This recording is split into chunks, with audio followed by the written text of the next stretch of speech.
We are living through one of the most difficult and defining periods in our history. Every day, Russia reminds us who we are dealing with. Russia is trying to break us not only on the front line, it is trying to make fear part of our daily lives. To make us get used to the sirens, the explosions, the losses, the thought that the war will last forever. But we cannot get used to it, and we cannot allow Russia to determine what Ukraine will be. And at this very moment, Ukraine is facing enormous challenges. The war continues, the enemy is changing its tactics. We need to produce weapons faster, implement technologies, negotiate with partners, and make critically important decisions every day. In such a situation, the country cannot remain without a fully appointed Minister of Defense. This is not normal.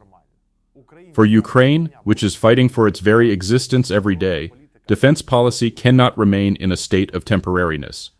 But the problem is much broader than one position or one ministry. We must answer a fundamental question. How should the state function if the war continues for years? And next, if the war lasts another year, 2, 3. Can Russia effectively be given the right to determine when Ukrainians will once again be able to elect their government? I am convinced that the answer is no. Democracy cannot be a hostage to Russia. We are fighting precisely because we want to remain a free European state. Therefore, we must find a lawful, safe, and realistic mechanism that will allow Ukraine to restore a full democratic process even under conditions of prolonged war. This is difficult. We need to ensure the right to vote for military personnel, millions of Ukrainians abroad, and people in frontline regions. We need to ensure the security of the electoral process, the independence of institutions, and trust in the result. But complexity does not mean impossibility. Ukraine has already done many times what the world considered impossible. We can find a solution in this situation as well. Because democracy is not a luxury of peacetime. Democracy is part of what we are fighting for today. But there is another reason why this conversation is necessary right now. People cannot live indefinitely in a state where they do not understand why certain decisions are being made, why some reforms move forward while others are blocked, why decisions that are needed at the front today spend months moving from office to office. And it is especially dangerous when society develops a feeling that the main criterion for appointing a person is not their professionalism, their results, or their ability to change the country, but their personal loyalty to the system. A modern state cannot work this way, and certainly not a country that is fighting a war for its existence. We must also talk about corruption, not because it is a popular word, but because during wartime corruption takes on an entirely different meaning. In peacetime, stolen money means a worse road, hospital, or school. During war, stolen money can mean a drone that was not purchased, ammunition that did not arrive, an electronic warfare system that was not available, a vehicle that did not evacuate a wounded soldier, a technology that could have been put into production but was not. Therefore, corruption during wartime is not simply a financial problem. It is a question of our ability to survive and win. Every hryvnia that was supposed to work for defense must work for defense. Not for a private pocket, not for political influence, not to maintain someone's schemes, not to preserve someone's position. Corruption is only a symptom. The main problem is much deeper. We have a systemic crisis of governance. The old system too often lives by its own rules. It protects itself, it fears change, it makes decisions slowly, it can punish initiative and reward loyalty, it can preserve ineffective structures for years, simply because everyone has become accustomed to them. The question is that the state is a system where there must be clear goals, a strategy, and effective teams. The management of parliament should be built on the program of the majority, values, and principles, rather than on its own private interests in defense, pharmaceuticals, gambling, and the tax system, because parliament is the heart of Ukrainian democracy, not its wallet. And war does not forgive this. Ukraine needs a very simple principle.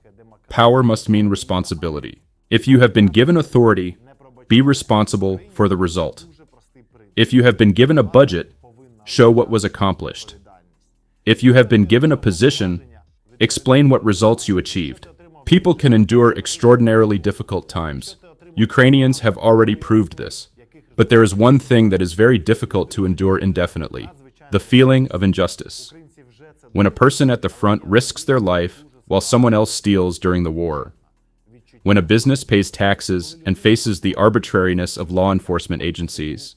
When a talented person cannot change the system simply because they are not one of their own. When society asks about decisions, but no one explains why they were made. This is how the most important thing gradually breaks down.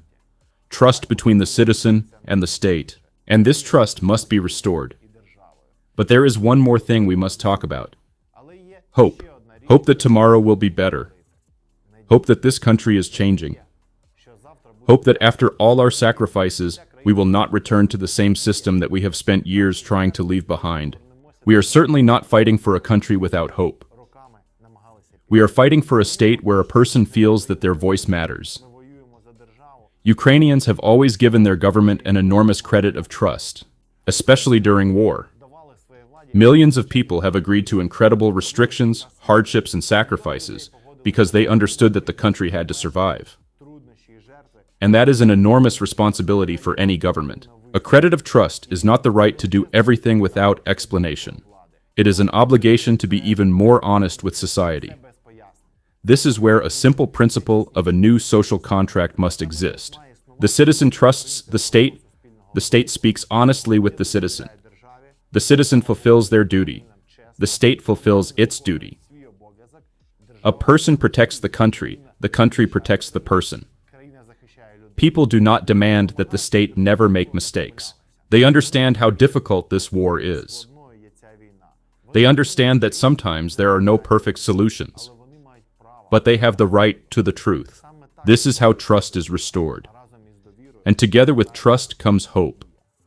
Hope that after this war, Ukraine will become not simply a country that survived, but a country that became stronger, fairer, and freer. We have no right to allow the old system to take this hope away from Ukrainians. We already have an enemy, Russia. Russia wants not only to take our land, it wants to prove that the Ukrainian model of freedom does not work. That is why Ukraine must prove the opposite. Ukraine can fight and remain a democracy at the same time. Elections are not just a ballot. It is a moment when the government once again comes to the citizen and says, "Here is what we have done. Now you decide whether you still trust us." And it is precisely this principle that distinguishes a democratic state from a system where the government itself decides when society is allowed to judge it. We must not allow Putin to decide when Ukrainians can elect their government. Ukrainian democracy must not depend on the goodwill of the Kremlin. We have seen our soldiers, who do the impossible every day. We have seen our engineers, who create technologies in months that large international companies need years to develop. We have seen young Ukrainians who do not wait for someone to solve a problem for them. They find solutions themselves. We have seen people who, after a sleepless night because of shelling, go to work in the morning and continue building the country. We have seen those who lost their homes, businesses, and loved ones, but did not lose faith in Ukraine. And when we see such people, we understand that the problem of Ukraine is definitely not Ukrainians. Our people have long been ready for a different country. Now our state must become worthy of its people. A state where institutions are stronger than surnames, where results matter more than loyalty, where truth matters more than political convenience, where corruption does not steal our future, and where the Ukrainian people are not spectators. The Ukrainian people are the source of power.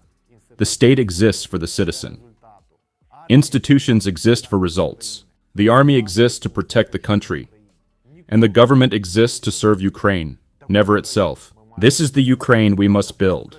This is the Ukraine we must protect. And this is the Ukraine we must leave to those who come after us.